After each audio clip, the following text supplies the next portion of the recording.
G'day, guys, and welcome. Episode 104. Super excited. Super excited because there's so much going to go on today. It's been a huge week, and we're going to cap it off with a huge show.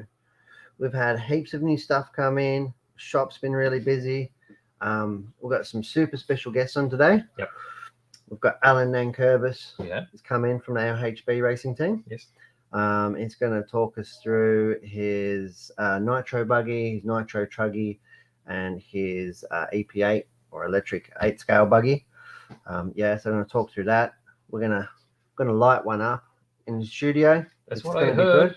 Luckily, we've got this new extraction fan fitted, so it should be good. That's an upgrade to the last one we used. That is spray painting stuff, wasn't it? That's right. Yeah, we learned from that, so we've had it upgraded now, DEFCON 4, and we are safe apparently to start nitro engines. That's right. That's good. And then we've got young Vincent coming in to share with us some Gundam. I was going to say it wrong. I was going to say Gundam, and I always get told off. You love pronouncing it that way, don't you? Gunpla. You love it. I do. So we're going to learn about that and how Vince goes about creating his models, because he's actually a commission artist. So if there's any of those you want built, he can do it for you. Yeah. And does a really good job of it. He loves doing them for people, doesn't he? Like, he does. It's phenomenal. They're not so much Gundam, they're like pieces of art. They really are. Yep. The finish and the textures and stuff that he gets is second to none. So it's good that we've got somebody. I suppose we always seem to have RC people, so it's really good. Yeah. That said, we have got a car of the week. We've got a car of the week right here. Now we're going to show it all because it's pretty big, and from that, I think you should be able to work it out. Yeah, maybe. It's not British Racing Green, is it? If you can see green in there, there's something wrong with it. So, well, I'm seeing sounds. Oh yeah. Yeah. So we need the make, the model, the colours, the country of origin. Country of origin? Yeah, why not? Why not? Yeah. Oh well, let's see what happens. And then we're going to talk some trains. We are. We're having Marlon in today, which is really exciting. It gives me a chance to learn something and take something on board. What else have we got, Beach? What else have we got? Well, without further ado, let's get Marlon in. What do you think? Absolutely, I think so. That's a good idea. Welcome, Marlon. Hey, Marlon. Thanks for coming in. Hey, guys. How are you, Marlon? I'm doing very good. I thought that was a toner box then. A toner box? Yeah. What do you use it? What a toner box for? The printer. Oh, the printer. I promise it will be a lot more exciting than a box of toner. Well, I hope so. I thought you were taunting me, actually. No. You were taunting me. Welcome in. Right. Well, thank you. What have you got for us? What's been happening in the train world this week? Well, we've had some interesting new products arrive from ESU, which is a German company. What does ESU stand for? I honestly would not be able to tell you. I'm pretty sure it's an acronym for something in German. Mm-hmm. But for those who don't know, ESU is probably the premier manufacturer of DCC decoders for locomotives. So that's all the sound chips. Yes. Yeah, they have a range called Lock Sound, which is basically German for locomotive sound, and that's their range of sound decoders. Yep. So we're in the process of procuring their stock a little bit at a time.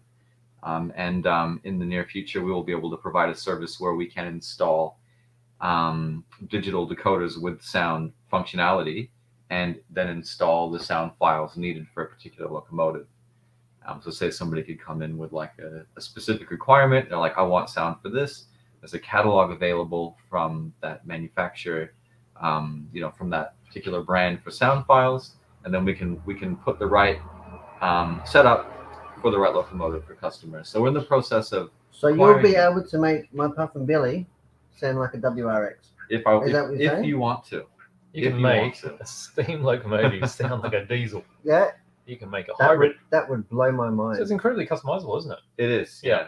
And we will be looking at that in more detail once we have acquired all of the resources to demonstrate that, which we'll do on a live in the near future. But next I just thought probably not that soon. Come on. But I'm putting the acid on, mate. Within a month, I would say that's a very good chance that we will have that up and going and ready to show to people. All right. But we did receive one thing that I thought would be really cool to show everybody. What? Well, it's just this thing here. We might actually remove this locomotive out of it, which I just put there to be This safe. stuff is way too close to me, mate. You know that. We But- trust you. No, I So this is a don't trust me. servicing cradle Look at that. from ESU. What do you mean servicing cradle? So with locomotives, when you want to do repairs or when you want to install or remove a decoder, quite often what you'll need to do is position it upside down to access the screws, because the screws are almost always at the bottom of the locomotive. All of the service points usually are, and without having the appropriate tool, it's really, really hard to perform that work without damaging the locomotive. So this is basically like a soft spongy foam material. Can we go on overhead? We can go on Yeah, the let's overhead. do that. Let's have a That look. would be great. 'cause people might be lost without it. That's okay. Well, I can sort of show. Say, for example, this locomotive. I think this is a I forgot the class this one was. That's a 4 class. It's not a 4 class, but 5. Stanier class, I think it is. Bachmann locomotive, which is really, really nice. I remember this one had like the opening firebox door, which is What cool. do you mean? The firebox door opens. I'll see if I can do it again. Oh, we're going to have a close look at that. Hang on. Yeah, Let me The zoom firebox in. door. there you go. See, the fire door's open. Beautifully. Wow, that's So- how you get all the charcoal out. Well, yeah, all of the that's what they would have had to have done. They What do you would do have, with the charcoal they after would have that? had Put it on your somebody barbecue. clean it out, and Put it on the roses, mate. But- good for the roses. because you have such nice detail on these, when you need to do something, we can zoom out a little bit, BJ. Oh, okay. But Yep. Let's go You want out to all the preserve way, eh? that. You don't want to lose all those delicate bits, like what we just showed, with that opening door. So you need something like this to put the locomotive into, upside down, and that will keep all those bits Wow, safe. so it is. It's like a service station. So Yeah. It's quite soft. Very soft material. Oh, I want to squish it. That's like what you would call a driver's stand for your RC cars, right? Except this is more. Train stand. Well, that's right. So all the screws, all the access points for like removing the shell or doing any Mhm. kind of repair work, or again, like this is a DCC ready locomotive. So if we want to install a decoder, there will be some degree of disassembly required. I would think that it would be very difficult to perform that work without something like this. So this is they call it a premium work stand. I'm not sure if that's the exact title. A foam service tray. A service And train. I'll just point out some of the features I that think make it's this. actually good to have in store, like for when you're even trying to show people a loco. Like they're quite a fiddly thing, and I'm always dead scared to drop them. Well, I guess the golden rule is you want to handle these things as minimally as possible, just to risk those details getting damaged or being taken Oh. off, because they are getting more and more detailed over time as the manufacturing techniques keep getting more and more advanced. But I'll see if I can show. I'll take this out quickly, and I'll sort of show a profile view of exactly how this looks. It might not be so apparent overhead, but this is sort of the side view. So this would be your tray for having it upside down. So this would fit a double O or HO scale locomotive, which is what we. So do normally they do stock. one for N scale? You could put an N scale or N gauge locomotive in there, but I think it's more specifically designed for this. It won't fit as snugly. And then you have one on an angle so that you can do servicing and inspection on the side of the locomotive. Hmm. So that's a really nice, thoughtful added addition as well. That's pretty pretty luxurious compared to the one that we would normally use. We normally use a Pico one, don't we? Which is quite small. Yeah, we can. Well, I've got one of those here, which Oh, is okay. great. There's more of them. I do love these servicing cradles. This is a Pico one, and I can open it up actually Please. and show you guys too. Looks safe enough to keep your eggs in. Keep your eggs in. A lot more simple. Do you drive your eggs around your layout? Why not? I always find this. I model an N gauge, and I use one of these anytime I do any servicing work. I have one of these. It's a lot smaller channel than the ESU one, so I don't really think an HO or double O scale locomotive fits as well. And then you have these inserts, that you can put in various points to help lock things into place when you're working on it. You could put this one in there. Well, you could. There you go. potentially, yeah. Yeah. So it's multi-purpose. Yeah, This foam is much more premium feeling. is it? But another, there's a few design Squish it. details on this which I really like. I thought this was like a gimmick. This is actually magnetic. This is a magnetic strip. So when you've got screws and fixtures and things that you are disassembling from your locomotive, this will keep it in place. That's a good idea. Aren't they all Um, brass though? Not always. No, Okay. you get some steel screws as well. I was But trying to find a steel screw to put on there, but I can't find any. then you do have the ESU branding on there, which is nice. So it does look really nice, even in Oh, the. look at that. There you go. Didn't even fall off. Didn't even fall off, even with a good shake. Oh, look at that. That's not. Sorry Don't if do I that made to you your dizzy. loco. But That's That's- not how you treat your loco. that's not going anywhere. But I think that's a fantastic handy. feature to have. I mean, some I'll of those give you screws that, are tiny, Brett, aren't thank they? you. They're minuscule. And it might not be so easy to see underneath, but there's a dovetail join piece. Oh, don't tell me you can have them Um, lined up to each other. You can. Oh, In fact, the box stop it. might demonstrate that even better. Stop it. So this shows you removing that dovetail piece You're linking um, them up. and You linking them loco up. guys are crazy. Look there. Look at that. Hey, Join it up. Make it really long. don't have the whole rolling stock and everything on there at once. If you had something like a big boy, like a big what? Union Pacific big boy, like a big Oh. HO scale locomotive, there you go. You'd need two of them. It wouldn't fit on one of these. So Really? yeah. So that's a really nice feature being able to do that. We like nice tools, don't we? We do. And nice tools are important when you're trying to do Well, if you quite take intricate work. pride in what you're doing, and they do good tools make your life a lot easier, don't they? They just make things more pleasurable. So whether you were interested in something like this unit from ESU or the Pico servicing tray, I think something like this is almost mandatory if you are planning on doing any kind of servicing work or I'd bring it to installations you. yourself, or you could bring it to me. I just bring it to you. That's why you're the train guru. But yeah, this is a new addition for us. We haven't seen these before, and I'm thoroughly impressed. I think these represent excellent value for money. Have you got one for my giant Percy? No, I don't have one that big, unfortunately. Sorry. You like It's your regular giant Percy, size. don't you? It's massive. Comical Percy. But that's robust enough that I don't really know if it, requires something, quite this delicate.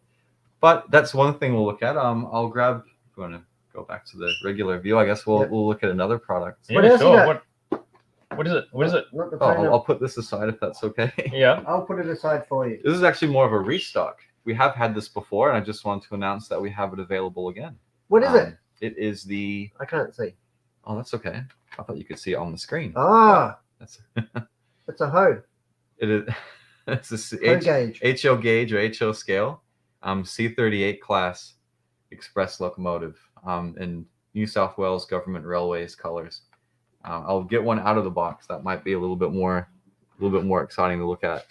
And Oh, look at that. saves us doing an unboxing. Can I It touch does. this bit? Let's do some zoomy, Jay. Yeah, let's do that. I think this deserves seeing some of those details up close. How fast does it look? Don't tell me the light works.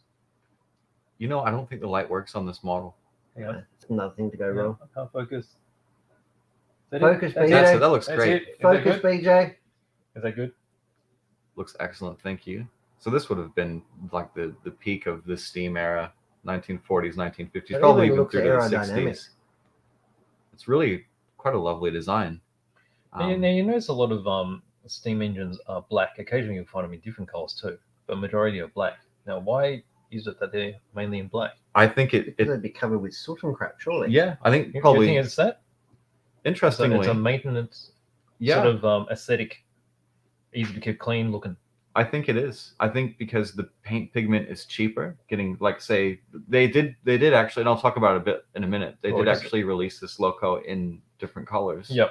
In fact, this same locomotive will be available in probably the more iconic green and gold paint scheme, which I think predates this. Yep.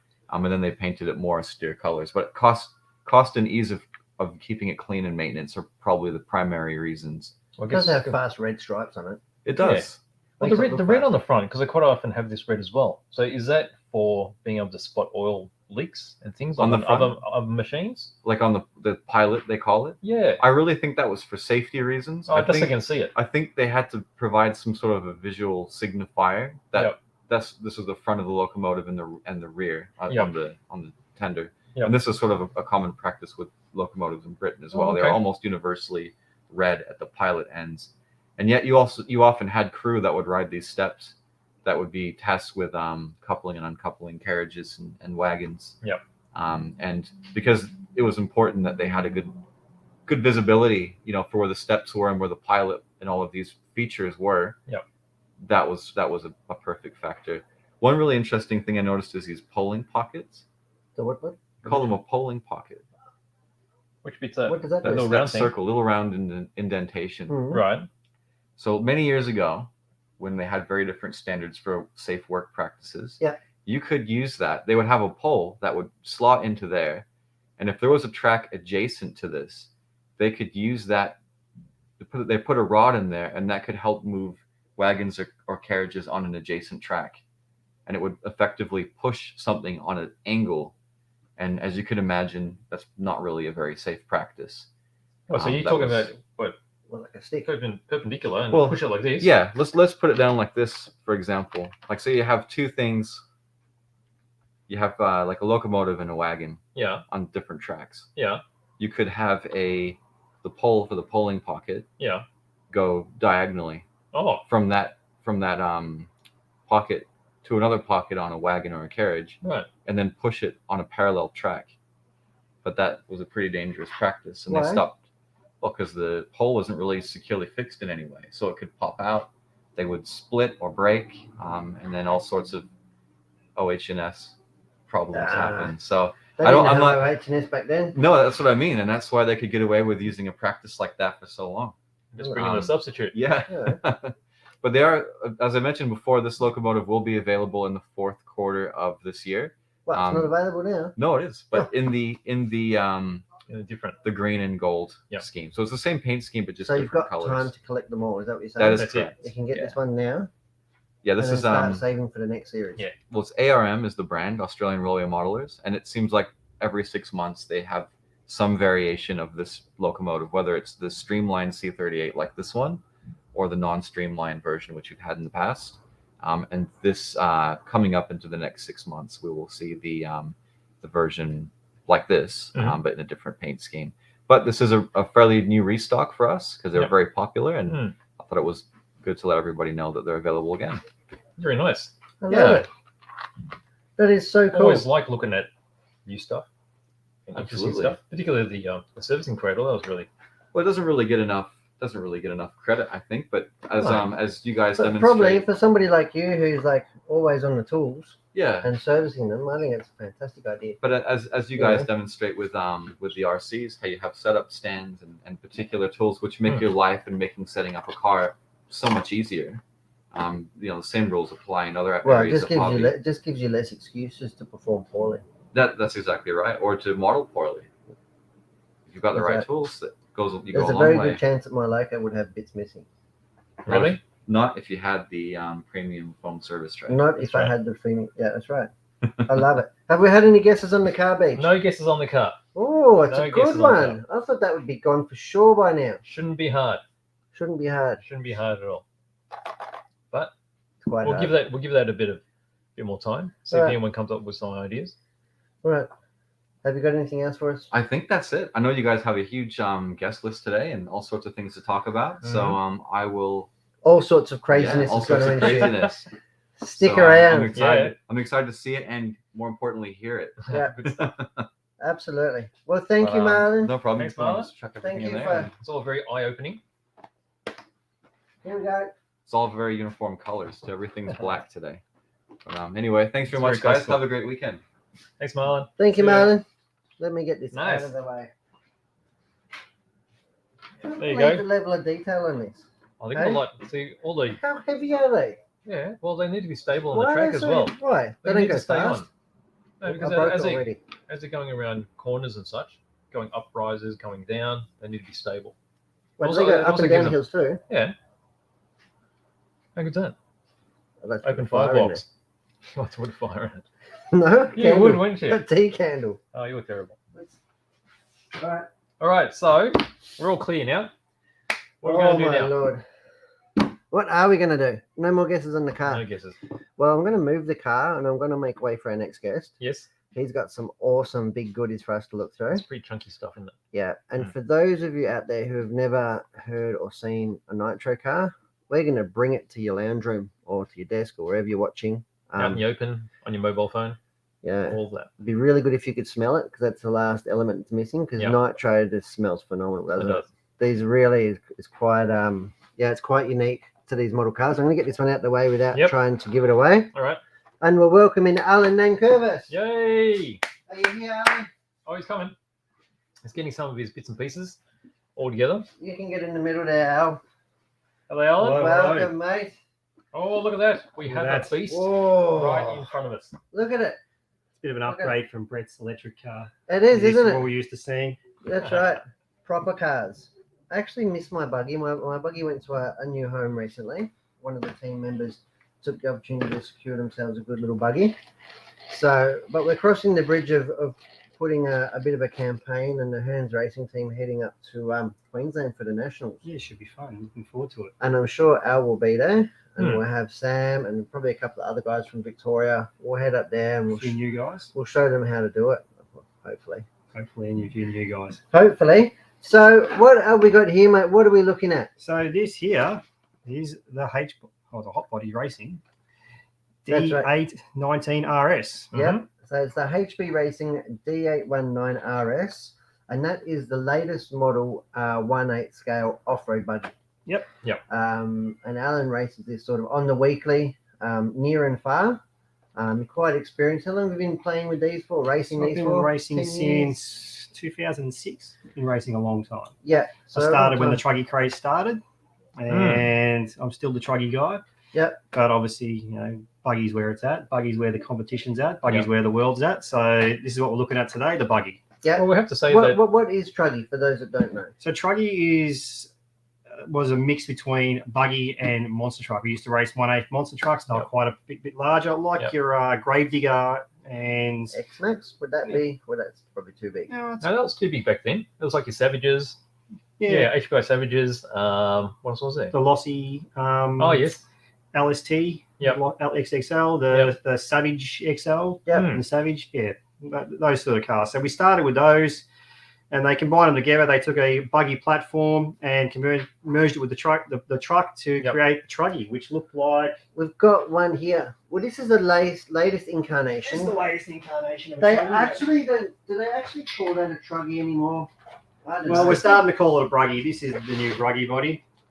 So And this then- obviously so- makes it look like a buggy, but so this is... They're super inventive, aren't they? With their names, they're really creative. They are. They're very So inventive with We've the gone names. from truck to Truggy because it's a mixture of a buggy. And now we're calling And it a bruggy. Now we're calling it a bruggy, and that's because just the last 12 months, the body has taken on more of a buggy look. To make it look exactly like a buggy. It's more for downforce and for keeping dust and dirt out of the car. The problem with the Truggy bodies, they ran over the top. They absorbed a lot of air. So you jump, they catch a lot of air, and obviously when you're up there, so they're a bit harder to control. They didn't have a lot of downforce, and a lot of gunk used to come in through the front of the car, in through the areas here off the tires, get through the car, get rocks in there. It'd be dirty. Some people would actually run two bodies, wouldn't they, at one stage? Yeah, They have like a buggy body, and then they have a truck body, a Truggy body on the outside. Yeah. So they've gone. This is the latest generation, and this is Hmm. the HB Racing D8T Evo 3. Yeah. This is the latest Truggy, and this has only been out probably a year now, actually, hasn't it? It's been out of maybe a year now. It is the latest release from HB Racing at the moment. This is their last release. There is new cars about to be launched. Yep. But yeah, so the 1/8 Truggy was their latest one. And Australians, much like Americans, seem to really love Truggies. Yeah, but this is a weapon of a Truggy. They're good fun to drive. Yeah. Absolutely. And you can see, you can't even see that, just the size difference between the I sit it here. There you go. Yep. There's So when people ask what's the difference between a buggy and a Truggy, the main components of them isn't a lot of difference, is there? No. So when you're talking about the layout of them and how they're powered, they use the same sort of power plant. They use the same layout in the radio and such, but the chassis has been lengthened. Yeah. So it's longer at the back, which you'll probably see once we take the body off. And then arms are longer. Yep. And then of course with that, some of the suspension Bigger wheels has changed as well. Yeah. And obviously the much Truggy, bigger wheel. Truggy tires. Yeah. Yeah, which is really cool, and they're actually really good. They're really forgiving for, I suppose, entry-level drivers as well, because they tend to go over things much more. Now, the latest class, which is taking off in the 1/8 scene, is electric Truggy. So it's no different than we're about to have a look at the electric buggy as well, compared to the Nitro buggy. the car itself is very, very similar, the same dimensionally as this one, except it's electric powered. Yep. So you use a 4S battery and an 8-scale motor, and you don't have quite as much mess and fuss and the need of a pitman. And they're really appealing to people because they're so big and so forgiving, and so much fun. They are, you know? definitely. Drove one last meet, right? It was so much fun. It's so much power. It was crazy. Because you can give them so much power because they've got Yes. such big tires, Yes. so you can really overpower them. Yeah. And they're a little bit more stable, I suppose, because they're that much wider. Well, there was that time in competition racing where you can go up to a 28, wasn't it? Yeah, so when we first started racing buggies, they came out with some 28 engines. Yep. A little bit lower revving, but much more power. They were quite appealing. Yep. But obviously, as the 21 engines have advanced, they've advanced quite a lot. Yes. The power in these is definitely enough for these cars now with better gearing. We're all running the 21s. The 28s were really, really good, but we just didn't get the run time we now get out of a 21. Yep. And obviously, the advantage of having a 21 is you can also throw it into the buggy, so you've got some more parts that are crossing over between the cars. Definitely. Yeah. Absolutely. So let's have a look under the body. Which one are we going to have a look under? Well, we can look under. We'll have a look under the truggy. All right. So what are we looking at? Our pointer through. Zoom in. Do you want a pointer? You want to zoom in? I've got a very technical pointer here. I've got a pointer in my pocket. Have you? Yeah. Look at this guy. Look at this. I'm pretty much focused Oh. right on the engine. Is that too close? Where are we? Is that too tight? Yeah, probably. We'll Oh, okay. Let's go back, eh? Let's go back.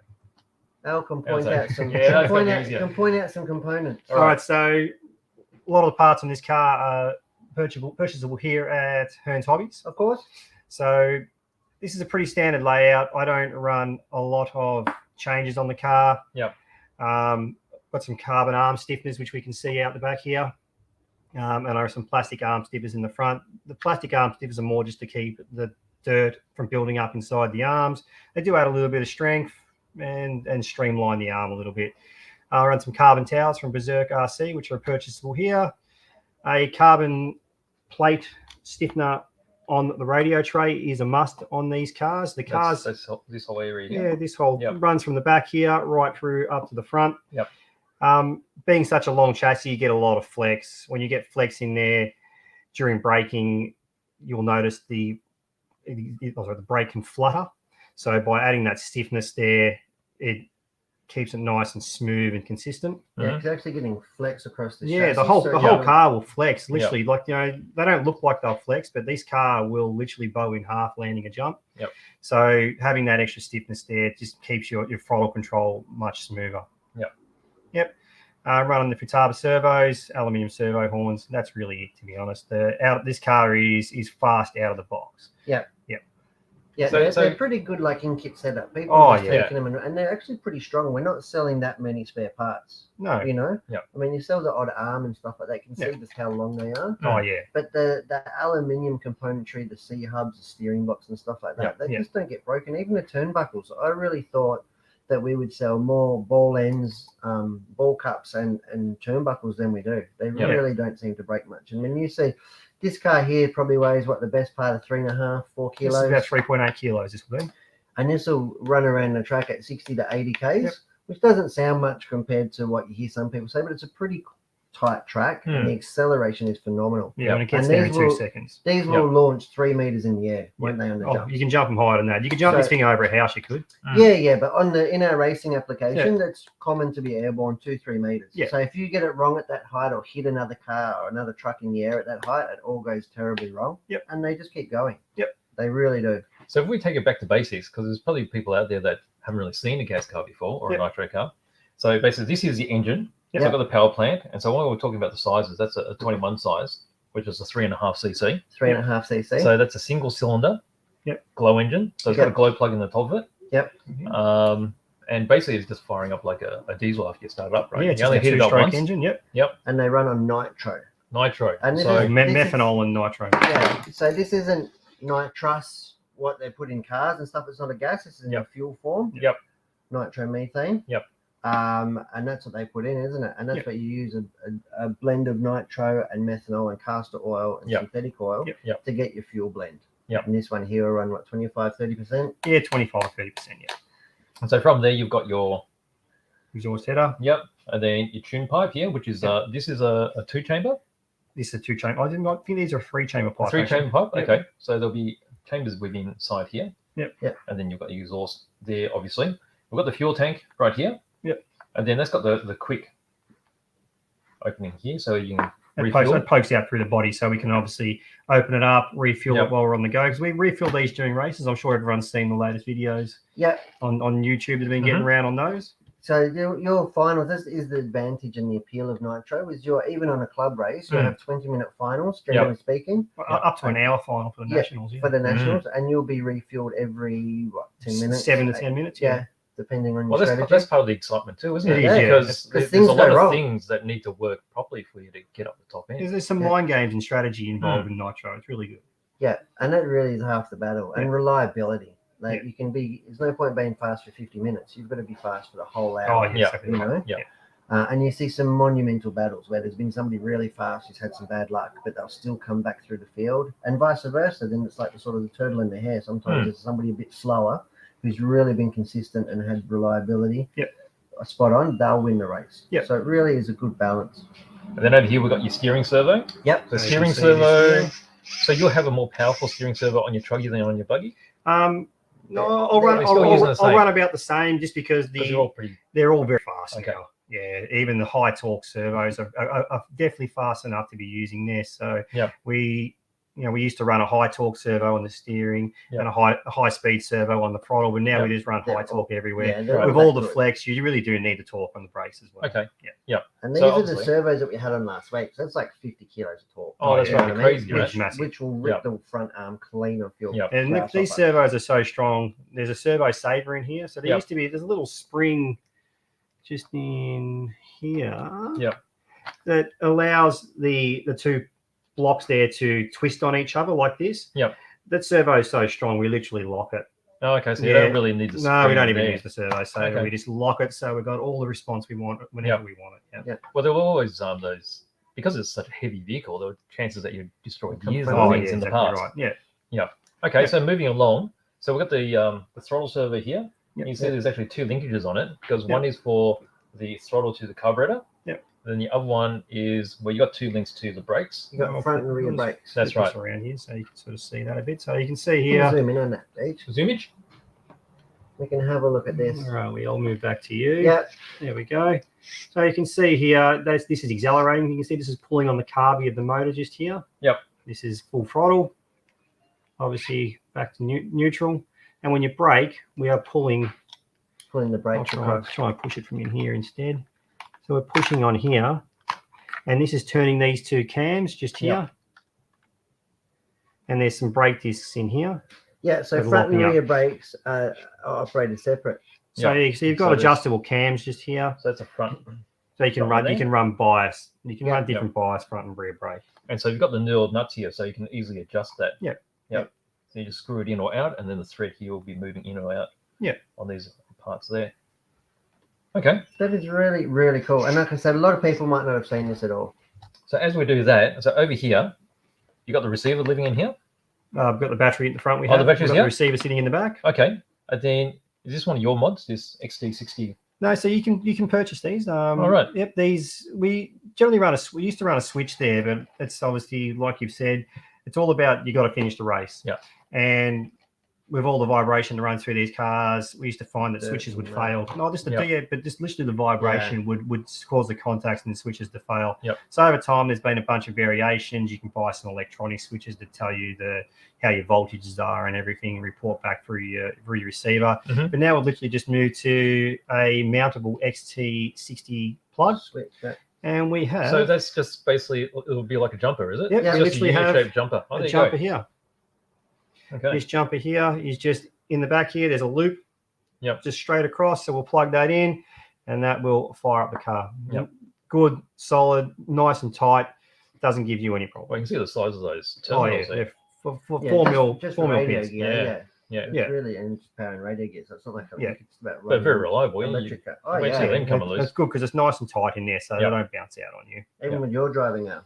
And I hit everything. So, And everything hard. and I hit Because it this hard. guy's flying. This guy Mm. is just, yeah. There- I don't know there's- how you do it. Just relentless. There's This two guy ways is to so drive a fast. nitro car. There's the smooth way and there's the Allen way. Yeah, that's right. It's off the unhinged, and it's really impressive to watch. And that's why it's so fast. Should we have a look at the bottom? Which one? See, well, under the chassis. Oh, okay, it's just sorry. Why not? Just quickly, so people can see.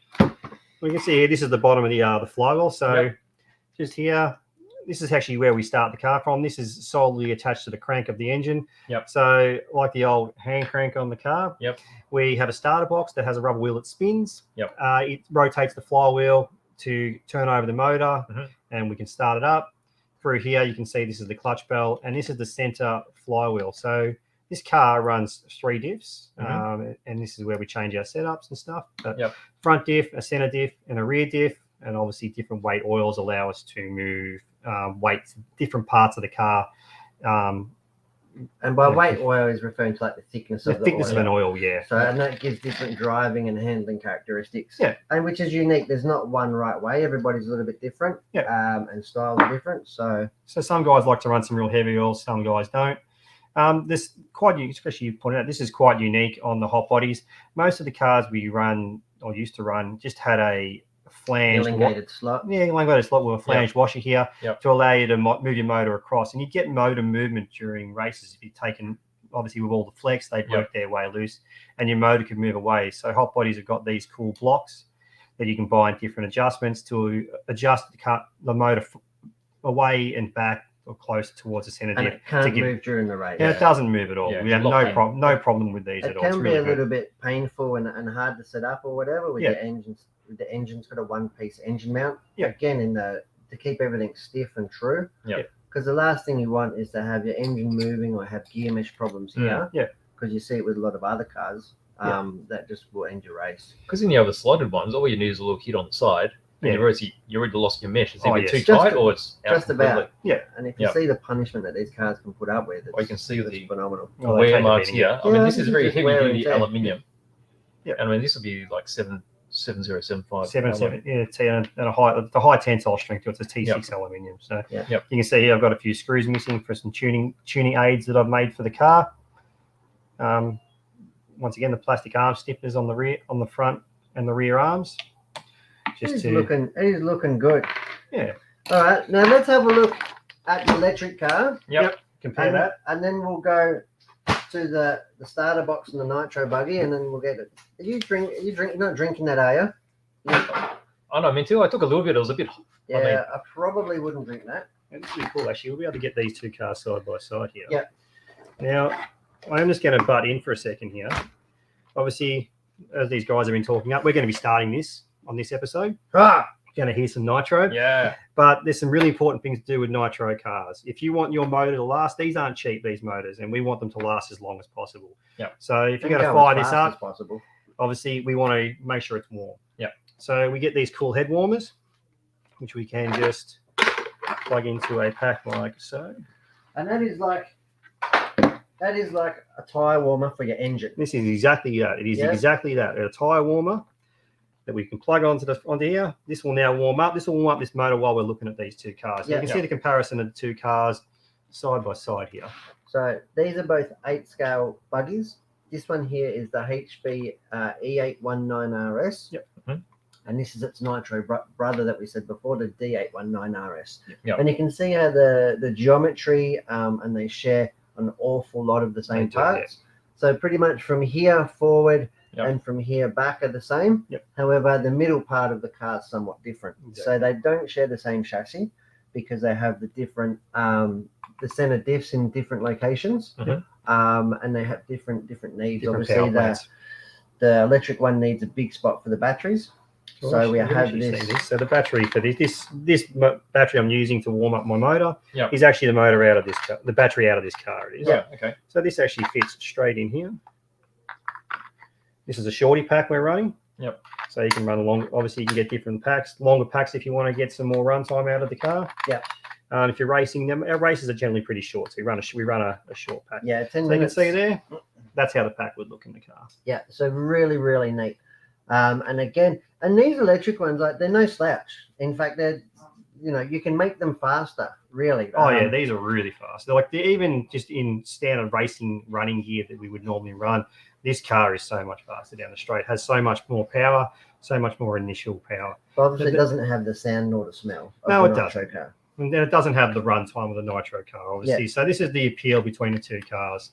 Nitro, we can run really long finals. In e-buggy, we tend to run like a triple A main, similar to we do on road as well. Yep.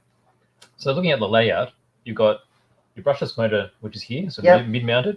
You got your shorty pack, which we just talked about. Steering servo. Yep. So you'll be using the same sort of steering servo in the Nitro. Yep. And then you've got the speed controller, which is a pretty hefty unit, which is just It's massive compared to the 10 scale. Yes. And that's because of the higher voltage. So these run at 14.8 volts or 4S. Yep. And they're rated to 250 amps. Yep. So that the motor, as we've had in my velodrome buggy, when I took, that was working really, really hard. That would get really, really hot. And even these ones here got in excess of, you'd have to say they got in excess of 2.5, 3 horsepower. Oh, yeah. Easy. So really cool. So you can see the similarities, yet they're really, really different animals. They're definitely different in the drive. They're you got to be really smooth and have got a lot of throttle control, which I personally don't have, as we've just been talking about. To drive the e-buggy. The Nitro, you can be a little bit more aggressive because you can clutch that power out. You can. So you can sort of feed it and blip the throttle, and the electric cars like just direct drive. It's just on pretty much. So you really got to dictate it. So both cars have got a few battle scars and a few scratches. I can see the electric here. It's got this awesome brace, which I'm really keen to try. Yeah, this is something I've been developing with Paul from Berserk, and obviously you've got some guys testing it for me as well on the GT. In the GT. In the 8 scale. It's very neat. It is very neat. Yeah, it requires a little bit of a modification to your top plate just to allow it to fit in there. But it's a very neat package. It is. So, and that's the thing, people do customize them and tune them exactly how you want them. Exactly right. All right, so let's have a look. What is this? What's this thing here? We might have to move the battery too. No, we can unplug it. I just unplug is all. So obviously, we've had this head warmer running here. We can all feel it. That's nice and warm now. So what's that temperature would you get it to? We want to try get it up to at least at 80 degrees, 80 to 100 degrees. They have a running temperature. You don't really want to run them more than sort of 120 degrees. But if the tune's right, you can get them up a little hotter. Tune being the fuel mixture. Obviously, the richer the car is, the cooler it will run because you're putting more fuel in. The leaner it is, the hotter it will run because you're adding more air, create more burn, creates a bit more heat. So this head warm will get this engine up to about 85 to 90 degrees. It's been on there quite a little while now. We had this running before, so it was already a little warm. So the idea with the warming of it is to get the internals up to temperature, and they're going to expand. Well, so what it is, because they're a 2-stroke engine and they don't run rings. The engine's so small, like the piston is literally the end of this screwdriver in diameter. The diameter of most people's pointer finger. So what they run is a tapered sleeve like so. There you go. Run a tapered sleeve like this. And obviously a square piston, and that square piston jams up into the sleeve. So at the top of the stroke, as it pushes up, it pinches up that fuel, compresses the fuel, creates that obviously the compression with the glow plug burn, and you get your explosion. So by heating it up, we expand out that taper, allow the piston to slide up and down easier. If you don't preheat your motors, they will not last. You'll just wear out that taper. You wear out that. So you wear out your piston, you wear out the taper, and you just won't get the time you want out of it. And obviously, being it's the most expensive part of the car, it's the most expensive single part of the car. We want to look after these engine and pipe combos. $650 thereabouts in the realms. So it's not a cheap investment. But that said, they can last you 40 litres. Oh, I've had more. I've run up to 30 gallons in some motors. If you take care of them, obviously, because you can also, once they start to wear, you can take out the sleeve and you can repinch it. You can give it a little bit more life. Break it in again, and obviously go again. So we've repinching. I've got some really good run time out on motors. So they can, and like a litre will be like an hour run. So you get around, say, 10 minutes out of 125 mils. So we're getting about 50 minutes out of the litre. So plenty of time. Really, when you're thinking about it, you know what I mean? That's an awful lot of battery charges. Exactly right. Compared to these. And you can do it all in one go, and that's the appeal. With Nitro, you get out there, you want to be consistent across a long time. Mm. So, you get out in the electric buggy. If you have one mistake, you really don't have a lot of time to make up for that mistake. But you get out in the nitro buggy, you make a couple of mistakes early, you've got that longevity to bring yourself back into main. And there's been some real epic battles, at some world championships of guys coming back through the field to take out wins. Yeah, it's definitely the most prestigious class. It's not for everybody. It's a lot of hard work. The cost is quite considerable, and you need a team. You need a pitman. You need a pitman. Yeah. And most of the times, I've had the opportunity to pit for a couple of people, like Paul, another person on our team, with a headset and stuff. So you got a full conversation with somebody. It's really, really full on. So and you time it down to 30 seconds. Your pit stops because you don't want to run out. You don't want to fill up too early. Exactly right. Yeah.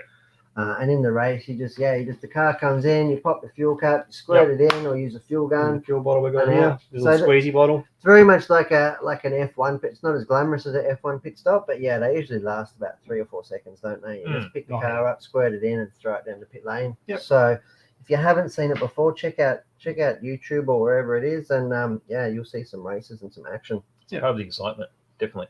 All right. Okay, Without further ado, I reckon we should fire this bad boy up. Alrighty, so we'll get this electric buggy out of the way. Yeah. Get that pack out of the way. All right. I'll turn on the new extraction system. All right, get it going. Okay, so what we've got here?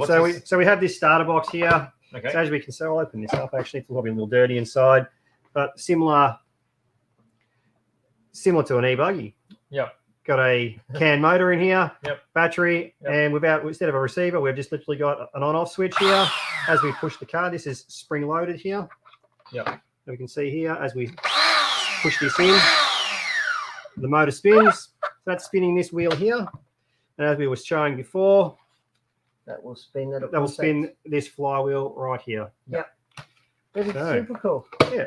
Is it going to start though?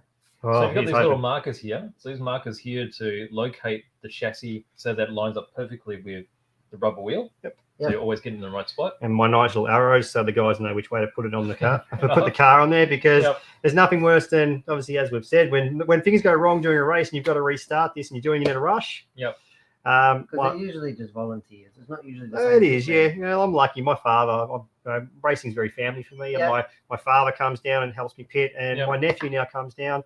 We've got him racing the electric, and he now pits for me. So we're trying to make it as easy for those guys as possible because, I may be racing, but they're in the race with me. Yeah. And when they get it wrong, they feel real bad, and that's it. It's not. Why don't you feel bad when you get it wrong? Huh? I'm sure he does too. Why don't you feel bad when you get it wrong? I do feel bad when I get it wrong. I feel bad because I've let you down. Oh, that's right. That's right. Alrighty, let's line her up. So, as we're saying, the locating pins there, you can see they locate in around these two these sort of indecent set areas here. Yep. So it can't slide around. It's always locked in spot. Yep. We can show the radio and the servos as well, can't we? Yeah, we can. So we've got the 7 PXR here, now been superseded as by the 10 PX that you showed off a few episodes ago, didn't you? Yeah, absolutely. Got our plug. Yep. Alrighty. You'll hear it start beeping away. So you can go for that. Wow. Steering. And it's just so fast, it's like the 10th scale. It is lightning fast. And then we've got the throttle. Oh, You can see how that's opening. And then if I go to brake, you can see how it's pulling on the brake lever. So if I reset it, that's locked down. There's no way. Yeah, cool. All right, that's me done, mate. Alrighty. So we'll put a little bit of fuel in this. Okay. So as we said before, lit up, get the fuel in. That's your cordial, BJ. You got a glow igniter too. Alrighty. So there's your hot pocket. engine is warm, so we can get rid of the head heater. Okay. And you've got a little battery. Now, we've got to before we fire it, we've got to make sure we get some fuel up to the motor. So it's a 2-stroke engine, it's a siphon feed. Yep. So if we block off the exhaust, it forces fuel through the fuel tank, through this fuel line, this line here. Yep. Forces air through back into the tank and feeds fuel up through into the carby, through the mixture needles, into the motor. So we'll get some fuel up in the motor. Alrighty. Wow. This is so exciting. How many nitro cars have been started in here, Beige? Huh? And what's This this? is the first one. What's this? This is A battery. This is a battery. So So that's really this important. is literally just a battery. You've got like your cigarette lighter terminal on the inside. This is Shorts across 1.5 volts. 1.5 volts. We're going to put this onto the glow plug here. So this locks onto the glow plug. Yep.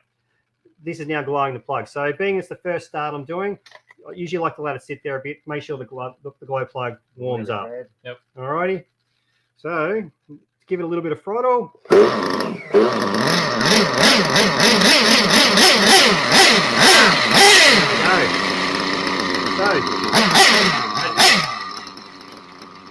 How cool is that? I'm not sure we can hear much over this, but all right. Now we want to stop this car. Flywheel here. Which one are we looking at? This one here. Flywheel just here. Just tap that with your finger. Motor's out. Oh, your game. I never used to use my fingers. Use a Yeah. chicken stick. I don't use the chicken stick, although Use I'll the keep one in chicken my back pocket. You know, Obviously, just in case. you never do that if someone's revving the car. Yeah. But being the car's just idling, there isn't Yeah. a lot of power behind it. The motors are quite powerful, but there Yep. not a lot of power behind it. You can just tap it with your finger. It's nice and Or slow. your Okay. shoe. Jam your shoe in I there. used to stick my shoe in there. Yeah. Did you? You got Yeah. little slippers. But the most tuning, Little slippers. My mink slippers. That's right. this is a 1/8 tuning driver. Most 1/8 tuning drivers we can see here. Yep. Nice rubber plug on the end. Yeah, yeah. So you've got your second option for stopping the car. You can just again put it on the end of the pipe. Yep. Or And- burn your finger on it. Or I wouldn't advise burning your finger on it, but Well, I've definitely done that a few times in a You pinch. got the mark. That's Yeah, right. yeah. So you can flood the car out that way, but that tends to flood the car and leave a lot of fuel in your motor, which you Yeah. then got to run out later. Very good. All right, Al. Well, that is That's amazing. a bit of Nitro Buggy 1-on-1. And like I said, HB Racing is one of our hero brands, and Alan's definitely one of our hero racers. So thank you for taking the time to come in. A lot of Thank you for people having me. might not have seen this before. Alan's undertaking along with the club down at EMCC, which is our local hangout.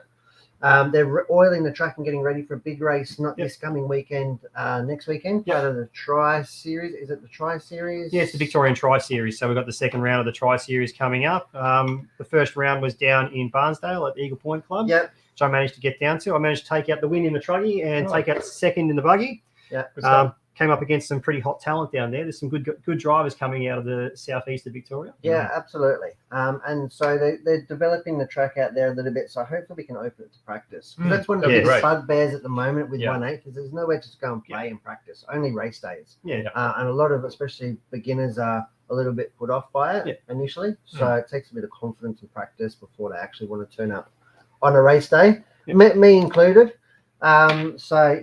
So come down there. I'll talk about it again next week. But that's Yes, really look, huge. so that club is just so everyone knows, it's actually behind the Knox shopping centre. Mm. You can actually walk there out of the Knox Ozone area through the council car park to the track. So it's a nice, convenient track for us. We're able to get down there. We can race lunch. We can obviously leave the cars, walk across the car park, get Have a lunch. literally anything you want to eat. That's right.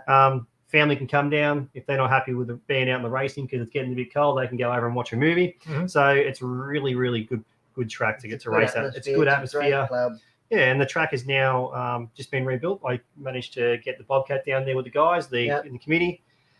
We've done some surface prep, which the track has never had. We've put some oil on the Oil's been put Yeah, down. we've Is it? put some oil on the track. Okay. So hopefully that should prevent us from having to water the track in future Get and more allow us to consistent. open it up for Practice. practice much more. Yeah, it's going to be really good for 1/8 racing in Victoria. So if you're actually interested in seeing these guys race next weekend, Yep.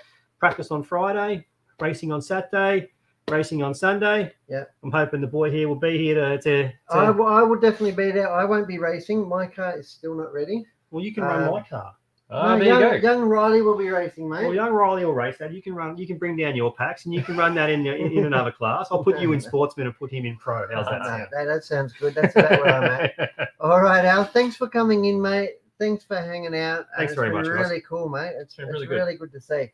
All right. All right, I'll get all this stuff out of your Thanks, way. Thank you very much. Thank you very much. It's been educational. All right. I might just start cleaning up a little bit and get ready for our next guest. That new extraction system's working That's phenomenal. all right, isn't it? We're ready to do some more painting in here, I think. What do you think? So, Where have you gone? you want to do it now? I'm going to bring What? a can. I'm just going to wipe down here. Oh, stop it. Fine. Look, well, What? I'm a bit of a It's nitro. You got to get all in, get in your face, get it in your mustache. I haven't got a mustache. Oh well, there you go. How do I get a mustache? Can you grow me one? Can you grow me one? I'll put on a Well, mustache. we got a little bit of a reveal coming out. You're growing me one. Excuse me. You heard. Ah. All right, guys. We are still live. There are people watching. Oh, they're right. Where's yeah, the car of the and week? you can see my technique for wiping. Da, da, da, da. All right, so let's get some guesses. So we had quite a few late Who's viewers. watching? Has there been any comments? Now there I should be couldn't- people my that would ears are recognise ringing. this straight away, and they came in late, and they may have missed it. So, My ears are ringing. what is this car of the day? Now, what did we want to know? We want to know The what make, the car- model. Yep. And its origin. Yep. I don't Did you know. want a year? Somebody's got a year. Yep. I don't know. Does it have 1 year? Does it have a birthday? Well, that's hard to say. A bit grey, isn't it? Well, white, grey. I don't want to give the colours away, but I wasn't talking about the colour, but Ah. anyway. All right. so God, those cars are impressive, aren't they? If you've seen Alan drive, mate, and he's like really talented, and he's like full noise everywhere. Now, we've never had a gas car start up before Not on a live, No. and I've raced gas before, and it's always been out in the open. Mm. I've never started one in a small room. Well, not in your apartment. No, Never. never. Your missus I was would crack always it. outside, Really? and I have to say that was amazing. That was, the wasn't it? whole place was vibrating. They've got a lot of power, haven't they? Oh, they're crazy. And like I said, people love them because of the long races. They have fallen out of favor just because electric is so powerful. It's cheaper and it is somewhat easier with the pitman and stuff like that, Yep. especially for newcomers, because Yep. there is quite a talent in the tuning. You can't. It's not just like a whippersnipper That's where right. you just The start it and tuning go. is the tricky bit, which It's a black art, and those That's who right. are skilled at it are so skilled at it. but you they're know? skilled at it because they've been working at it for a long time.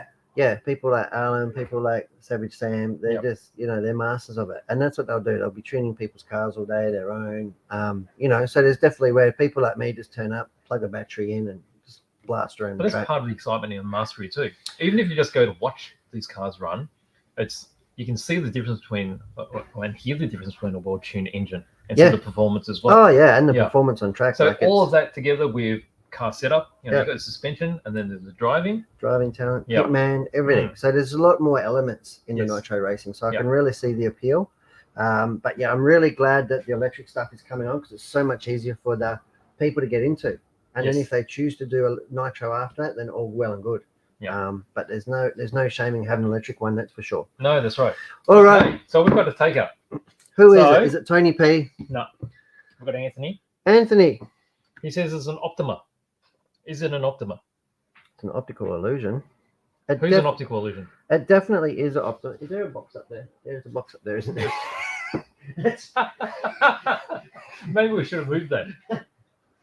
All right. So yeah. so All let's right, have a little so- chat. So it is in fact an Optima. Okay. And And is it Kyosho? It is Kyosho. Where's the Kyosho thing again? Yeah, right there. Yep. Yep. Kyosho. So it is a Kyosho. It is an off-road car, four-wheel drive, Says 1985. 1985. And you know how he knows all this? He's read the box. No. No? He's got one. Ah.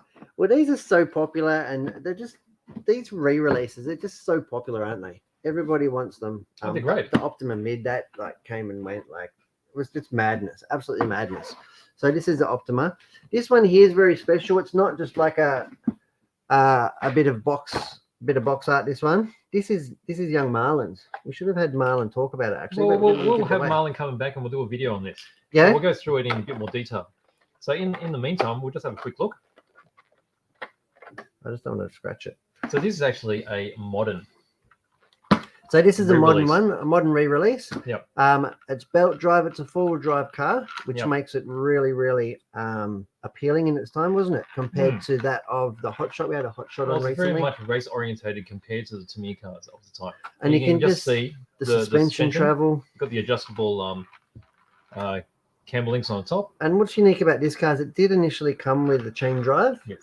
and the belt conversion came later. Yep. In as an option part. Yep. And in these re-release kits, I've actually included the chain and the belt as Yep. standard. So from what I can understand, they've actually designed them to handle modern electronics, such as more powerful brushless motors. So you can quite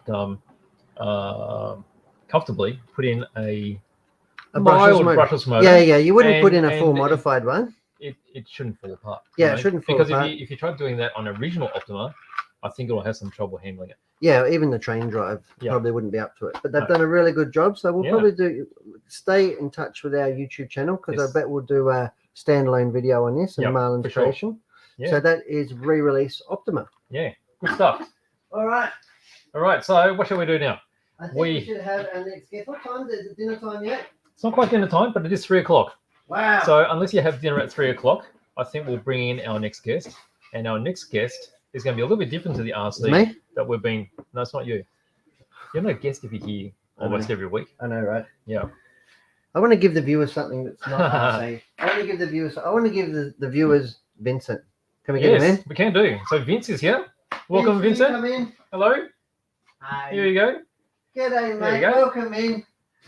How's Well, everyone? Everybody good. is really good. Good. Cool. Yeah, Yeah. my ears are ringing. I don't know about yours. Did Yeah, you did hear you that Yeah, I last heard night? the Wow. motor. It was That quite was- loud. Have you heard a Nitro car go before? No. Yeah. That was the first for me. Is that what you think that little car would sound like? Wow. It's quite noisy. Full on. Yeah. So So what what- are you into? You're not into RC. No, I'm more into Gunpla. Yeah. So it's I love the word. well, are you guys familiar what Gunpla stands for? I know, but I don't know if he knows. Do you Yeah, know? Educate me. I'm here to learn. Yeah, he likes to I'm learn. here Sure. to learn. Sure. Gunpla is basically two words combined into one. So it's basically Gundam, Yep. which is like a 1970s anime from Japan, and then plastic models. So they combined the first syllable, which is gun, and then pla model is Yep. Gunpla. That's how Gunpla. they. And that's a real Japanese thing. Japanese Yeah. tend to Like they- abbreviate they and make love- things Mm. shorter. I think shorter. they've got more slang than like Australia is known for slang, but I think the Japanese are actually the wizards of it, aren't they? Yeah. They've got all sorts of. It's like personal computer has become Pasicon. So you know. I just do. So yeah, they quite often take the first bit of the name of something, Mm. combine it, and you've Yeah. got a new word, and New it's word. been shortened. Did you Yeah. say Pasicon? Pasicon. Pasicon. All right. I thought isn't it easy just to say PC? Well, they say that too, but Pasicon is more like your personal thing. As you know, you see it as laptops and stuff too. There you go. Yeah. Say, I'm learning by the minute. You are, you are. Can I bring some of these goodies in, Vince? So Yes, you've brought some so- stuff to show us. Yeah. So this one is actually the one that I recently finished doing. Okay. I don't know if you can see it. Well, we've got a top camera as Yeah, well. Oh, we can so- zoom right in on this sucker, mate. Yes. How about we do this? Let me bring it in a bit. What's this guy's name? So this one is oh, hello. Hello. It was getting a bit personal there, wasn't it? Hang on. Let's just hold it there and I'll Yep. focus in. Okay, that's pretty focused, I think. Is it? Yeah. I'm not focused. There we go. There. Now zoom in. I'll, Oh, hang on. Oh. Here we go. Yep. Yeah, There yeah. we go. so this one is a Zaku. So this one is the you can say the enemy mobile suit Yep. in the show. Yep. And with this one, I don't know if you can see it. This one has like a lot of details around it. And you've So- hand finished all those. Yes. So this one is not your typical. Not Oh, your have you typical. modified it, have you? Yeah. So this actually this is a resin conversion kit. Right. So this is based from the original design, and as you can see, there's a lot of like lines around it, panel lines and details. So what? This is another. Sorry. So this is another type of plastic model kit where you get like third party. What do you call this? Manufacturers where Yep. they would like make their own designs Yep. and base it on the original design. So the basic kit parts, Mhm. so there's quite a few of those. So they would have been made by Bandai. Yes. So this is a standard Bandai. This is a master grade, 1/100. Yep. And then you've added I guess you call it like a trans kit, like they call in cars and stuff. Conversion. Yes. Yeah. So you've replaced some of the parts with that. Yes. So I can So- see a lot of bling bits. Yeah. So with this one, I modified it because this is going to be my collection. Oh, And so- actually, this is not yet released on my page yet. Oh, okay, so you customize this as well. Yeah. have So you? you get to see the first Right. An exclusive, a worldwide Exclusive. exclusive. finished model of me of my Oh, model. that's awesome. Yeah, so I added like metal parts Yep. like on the tubes on his face Yep. and his waist and Yep. the legs. And also I also added some like thrusters around the Everything's backpack. better. Everything's better with thrusters. Yeah, the metal thrusters at the back and also on its legs. I don't know if you can see it right there. I thought they were subwoofers. No, they're thrusters. they're thrusters. They're metal. So everything here is all like modified and all of that. Everything's painted Wow. from the inner frame down to like the outer armor itself. I don't know if people can actually see this on the camera, but all the subtle differences here are actually Of color. they're actually Yeah. different tones of. This is Char's pink, is Yes, what you call it. Char's pink. Yeah. So with this one, it's just what do you call this? Just my call it like painter's touch, Yep. where you would see some like part separation. Yep. So in that one, what we normally do is we do like color separation to accentuate the different parts. Yeah. Otherwise, you'll just get like a bland Yeah. one color. Yeah, it just looked like a brick. Yeah, that's Yeah. why. It's amazing yeah. the work that goes. And how many have you built, Vince? I've been building since 2019, if I'm correct. Oh, really? So really not very long. Nah. Well, like during the pandemic as well, like everyone's just staying at home and Building Gundam. building Gundams. That's right. Yeah, and like during that time, I just kept on building until like I found my own like the style that I'm comfortable with, Mhm. and like the type of detail that I want on the kit. Yep. And each one's different, I bet. Yes, and unique. each one's different and unique. And actually, when I started building here, Gunpla, Is the red one in the front? Is that yours? yes, that one's mine as well. Is it? I might go grab it just to show the difference because Yeah. it's completely different. Yes, huh? yes. Yeah, I'll go do a quick run. yeah. So with Gunpla, you can either just snap build it Yep. or add details on it. Yep. Or buy like a resin conversion kit like this. Yep. But it's all up to the one making the model. So obviously, when you started, you would have just followed the instructions Yes. to learn how these Yeah. go together. Yep. So what is your method of doing it now? Do you clip it all together first and pull it apart like some builders? Or do you plan it? Like when I started building, I follow the manual by verbatim. So Yep. each letter I have to clip out, clean, and then put it together. Yep. But once everyone has their own way of like building. Mine is more cut everything out and then piece it all together at the end. But I can't like give like a definite like method of doing So I guess it's like process. myself when I build a model. Mm. I would study the manual and see how things go Yes. together. Yeah. And so I guess this is more complication in that the joints actually move. Yep. So you need to have that in consideration as well. Oh, something Oh my special God. is coming. I just wanted to show just the difference in styles that you've.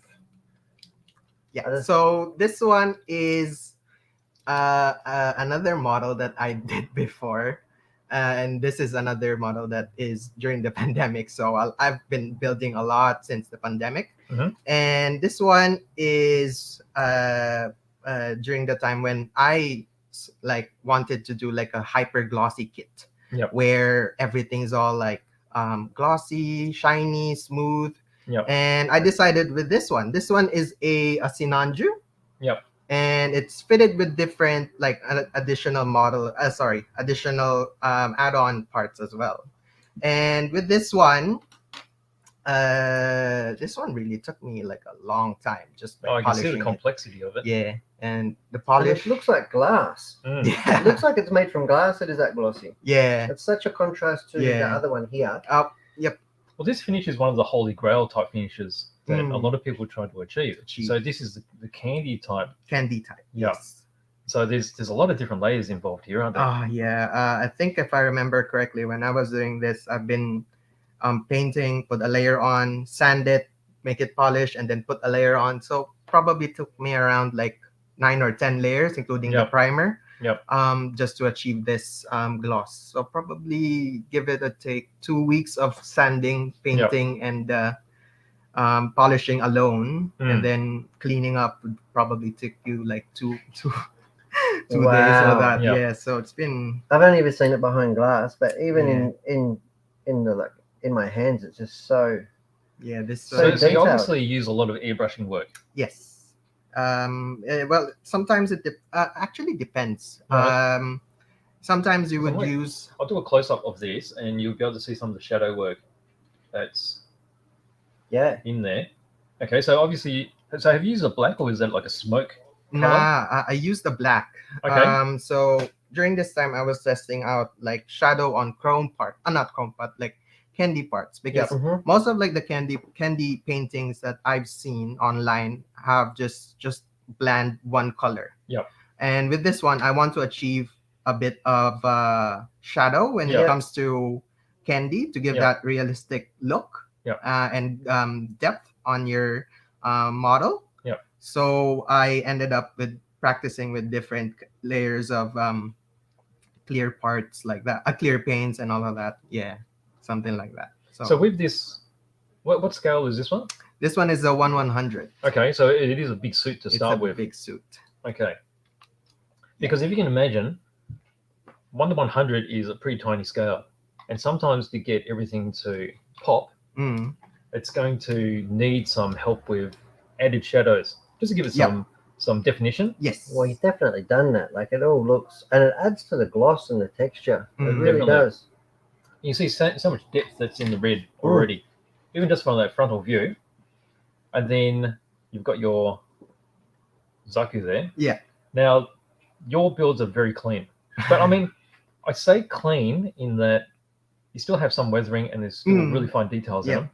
But some people might think a clean build is not a difficult build, but actually Nah. clean builds are the most difficult, I think. Yeah. I 'Cause you would can't have agree with any that. blemish. No. And like because the moment you see anything like small like specks of dust, Yep. it will just like automatically magnify your eye into it, and Yep. you'll obviously see that the imperfection of most imperfection in like the surface of your kit or paint job. So We can see you've definitely taken the time that it's really doesn't have any imperfections or nothing that distracts your eyes from the quality of the finish. Yep.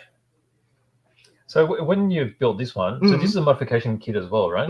So there's which components of this are original. Yeah. So probably this one is 60% original. Yep. Like the frame, the inner frame, the head, and mostly in inner frame. Yep. Yeah.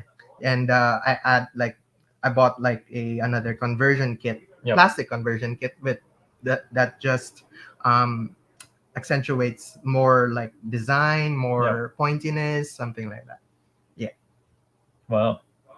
So when you're incorporating another conversion kit too, there's a lot of thought involved there too. How you make it all work, right? Yeah. So you have to think about how it goes together, then how to paint all those bits. Yeah. So the issue with like different resin conversion kits or any conversion kit is the fitting issue. Yeah. So whenever you're building like for example this kind of model with has like a lot of like details and all of that, you have to do like a dry fit. So a dry fit basically means putting everything all together and see if you're happy with like the overall look. And once you're happy with it, you just disassemble and then start painting. Yeah, so I've with this one I've done like a couple of like dry fittings. Yep. And I've done a lot of like modifications with this one, including the frame, just like fit together. Same goes with this small guy. So you adjust things to fit better. Yeah. Okay. So sanding and scraping. Sanding, cutting like small parts. Right. So there's nothing wrong with like cutting like small parts with like Gunpla and all of that. It's because you can always like fix it at the end. Yep. Yeah. So I've heard a lot of like comments, not comments, but like ask questions that on my page where they would be like, oh, I don't want to cut like parts like that because they're like really scared. But like I always tell them like it's okay. You'll definitely learn from this. And something like that. I just remind our viewers that if you've got any special or specific questions for Vince, feel free to post them up. Sure. And I'll just relay them and get them answered for you. Yeah, I don't even know what to ask. It's phenomenal. Oh, really? So what are you working on next? How many do you have? Do you have like hundreds of these? Like these must take quite a while to do. Yeah, so... like you just said 2 weeks for paint and 2 weeks this. So there's like 6 weeks work. Yes, more or less. Wow. Yeah, so I work as... I have like a day job as well. Yeah. So I work as a baker. Yeah. In my day job. And then after work, I just start like slamming down with like plastic. Cool. And so what I'm currently doing now is I just finished this one, and I'm gonna be taking photos of this guy later, and probably post it like next week or probably this Sunday or something. That's but really like cool. as of the moment, I don't have any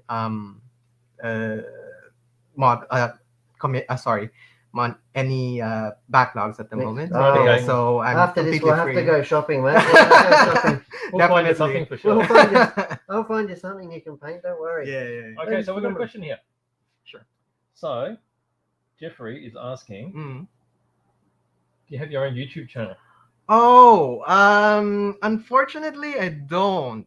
It's because of my current like day job as well, where I work full time, 6 days as well. So I don't have any. I can't commit on doing YouTube. But the closest thing that I can do, the closest thing that I can interact with people is through my page. Yeah. So where do you have your pages? I have like my socials are Facebook, Instagram, and Twitter. So you're known as Mold Customs, right? Yeah, Mild Customs. Yes. So it's just as simple as looking up Mold Customs. Yeah. On any of those. Mild. Yeah. So mildly painted. So that's where I actually got my name from, because at first I thought like I want to, I want to build models that are like looking, close to like the box art itself. So I don't want like any details. But during the time of your, like your modeling career or painting career, you tend to go to explore more stuff and more challenges. So hence I ended up with these. Yeah. Well, this is definitely high class work here. A lot of people would not be able to achieve this. Yeah. So, and hence you also take commissions. Yes, I do. As of the moment, I only have like one, but like I'm willing to take some more if they're not in a rush. No. Yeah. Oh, you can't rush these things. No. Yeah. Well, I guess it's like anything. I mean, the different finishes take different amounts of time. Exactly. So yeah, I guess you just have to get in touch with Vince and know what they want, and then you'll be able to work out some sort of time frame. You can come here and then buy it all, take it home, and do it. That's it. Cool. Next day delivery. We're talking about some of your techniques before too. You said you dry fit most of your bits. Now with Bandai, most of the things are designed so that when you clip them together, they're not meant to come apart. There's meant to be some sort of, I guess, permanency to building it. But do you have a special tool that you unclip things, or do you trim off? I have like a collection of like nippers, and I use them in like different ways as well. I have part separators. I have what else? Paint brushes, like really fine tip paint brushes to get like all of like the details if you want to get into the smaller details. What else? That's all you need. Blades. I have like a lot of blades. What are you talking about? Knife blades? Knife blades, like hobby blades. So I have all different shapes and sizes. Yes, to like trimming a lot of like gates and all of that. So I use those. So out of all your tools, what is your favorite tool? 9 steps, of course. So I have like 9 steps as well. Like I really love the sandpaper from 9 steps. Oh, how good is it? The sanding blocks. Yeah, they're I do really, everything really with good. them. Everything. Yeah. My wife's got them at the moment. She's doing her nails. Multi-purpose. That's right. Yeah, but is this a decal, Ben? Yes, Or is that those like a stencil? that's a decal. So Can we have a look from the top? Yeah, I just. So that's fine. So that is a water slide decal included with the kit itself. So And you've put a matte finish over the top. yes, yeah. So, Wow, because it actually looks like it's painted on there. Like Yeah, you there's can't no see- blemish, there's no line. Yeah, there's Yeah. no film at I all. thought it might have been Mm. stenciled because Yeah. it just looks painted on. Is that helped because it was a very thin decal to start with, or have you put quite a bit of treatment into the? So with decal work, Yeah. you have like different chemicals. Yeah. So the one that I use is an American brand. I think I bought it from here. And what that does is Microsol, Microset. Microsol and Yep. Microset from micro Scale. Yeah. Yeah. So with that one, with those, you'll find like a lot of like tutorials online or on YouTube with decal work. But for me, sometimes if you know like your decals are really good, for example, would be like Bandai or what would be like an example like Dalpi decal, example. You don't really need to use the blue what do you call that, micro set. Yep. Yeah, all you need is a micro saw because you'll know that it will conform to like the surface of like model. I mean of your piece. So like that. Yeah.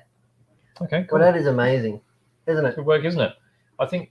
How about we have a close look at this, because I think Are this, you going to this is model? going to show So- some of the airbrushing work. And Are how you going to fine model it is. Expo, Vince? No, unfortunately. No. But I wanted to go, but and like let's see. I haven't like actually decided You yet. could be a man on the ground. So the thing is, if I want to enter, I'll be entering on a Thursday night because I won't be able Why? to go on the Friday Why? because I'll be here. Can't you put it in the mail?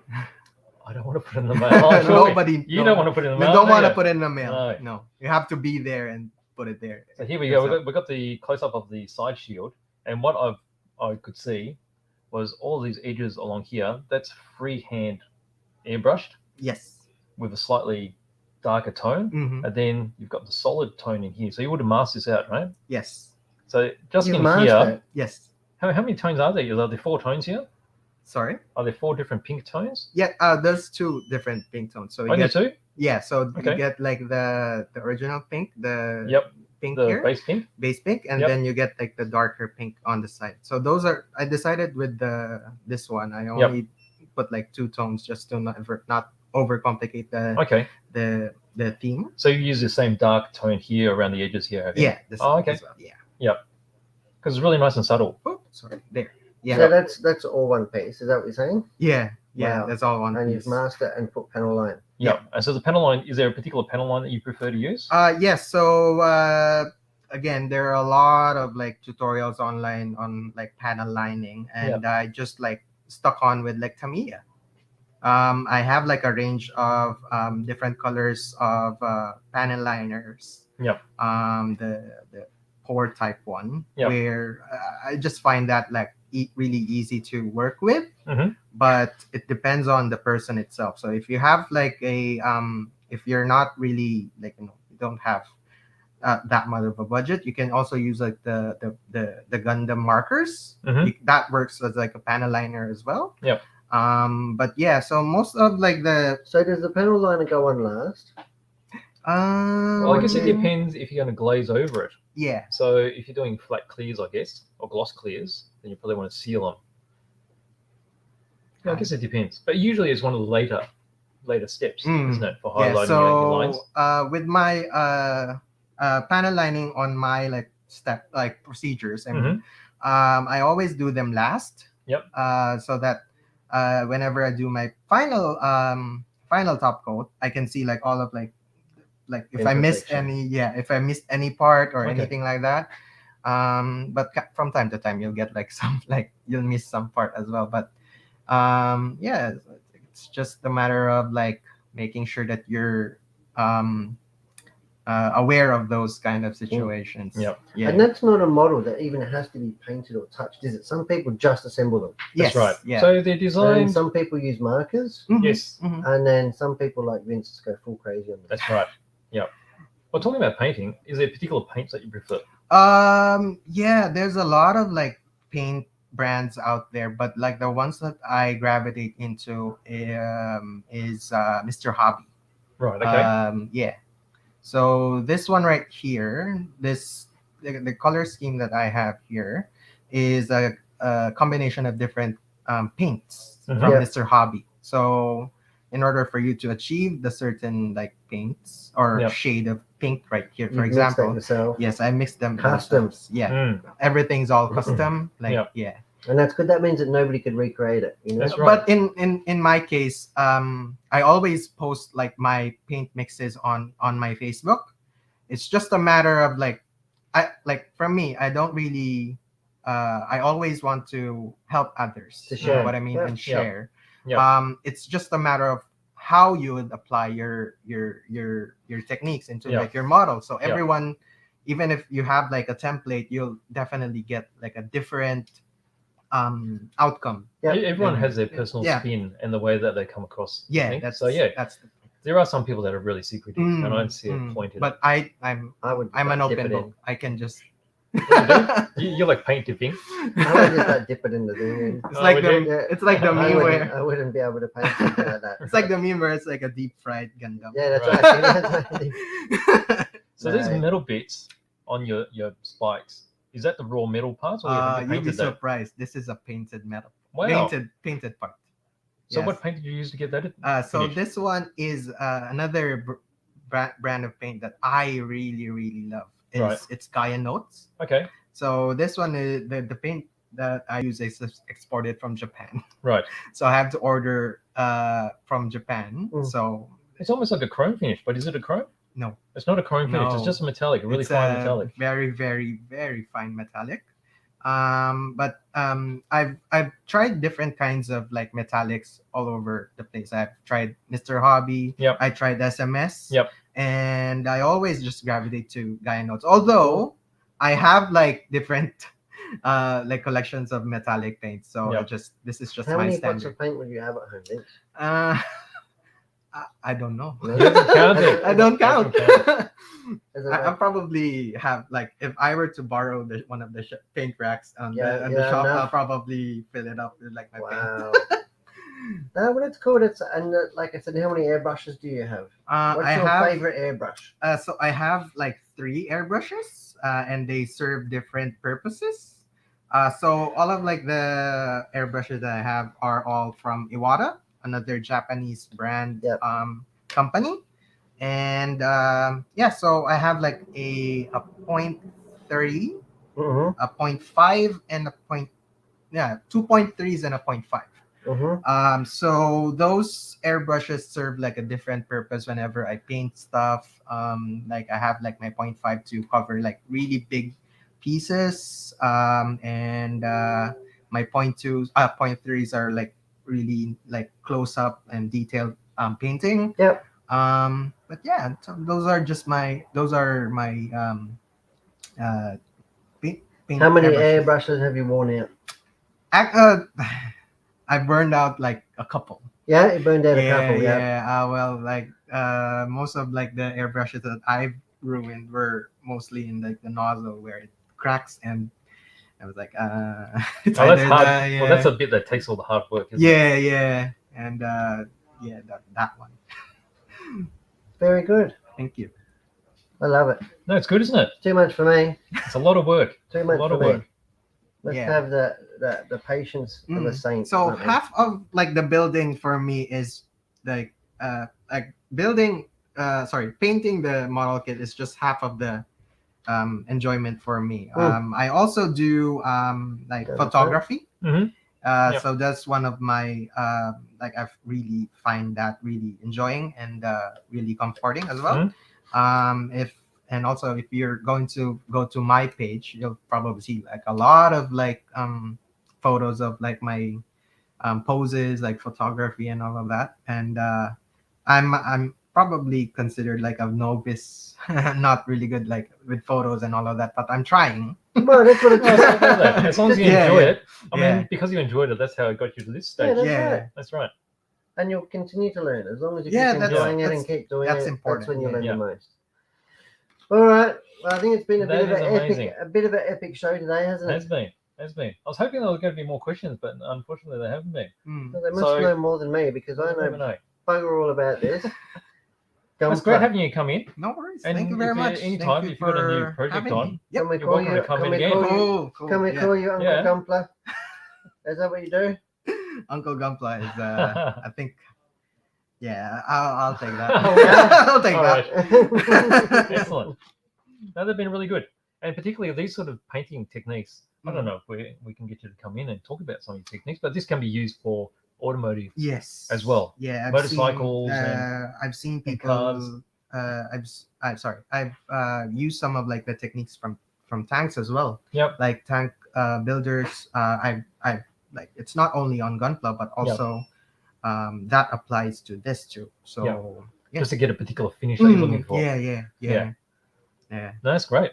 That is awesome. Has it been educational? You've learned something, haven't you? I've learned a lot. Cool. I'm just in awe. I'm still in awe that somebody actually created that. It Yeah. just looks like you just took it like out of a packet. You know what I mean? Like Yeah. it's that level. Yeah. It doesn't look handmade.